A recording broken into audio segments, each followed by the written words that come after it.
আওয়ামী লীগ নেতৃত্বাধীন সরকারের ২০০৯ থেকে ২০২৩ সাল পর্যন্ত শাসনামলে দেশে বিচার বহির্ভূত হত্যাকাণ্ডের শিকার হয়েছেন ২৬৯৯ জন।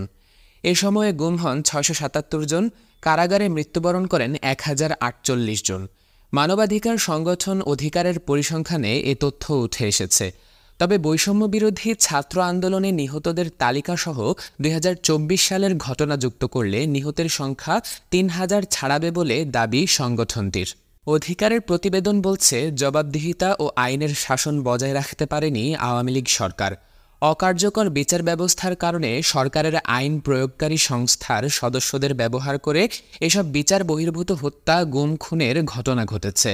আইনশৃঙ্খলা রক্ষাকারী বাহিনী, রাজনৈতিক প্রতিপক্ষ, সরকারের সমালোচক ও ভিন্ন মতাবলম্বীদের দমনের কাজে সরকারের পক্ষে আইন প্রয়োগকারী সংস্থার সদস্যদের ব্যবহার করা হয়।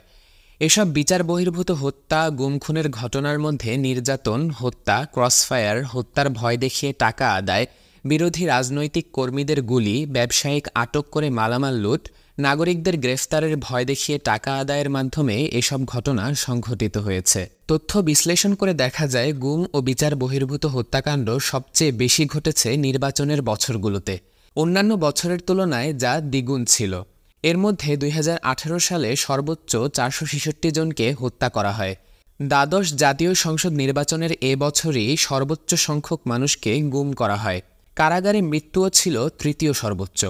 গুম হওয়া ব্যক্তিদের অনেকেই এখনও নিখোঁজ। তবে ফেরত আসা ব্যক্তিদের দেয়া বর্ণনা অনুযায়ী আইনশৃঙ্খলা রক্ষাকারী বাহিনীর পরিচয়ে তাদেরকে তুলে নেয়ার পর নিজেদের আবিষ্কার তারা করতেন কোনো এক বদ্ধ রুমে। আয়নাঘর কিংবা সেফ হোম নামে পরিচিত সেই কুঠরিতে বছরের পর বছর তাদেরকে আটকে রেখে ভয়ঙ্কর নিষ্ঠুর নির্যাতন করার অভিযোগ রয়েছে।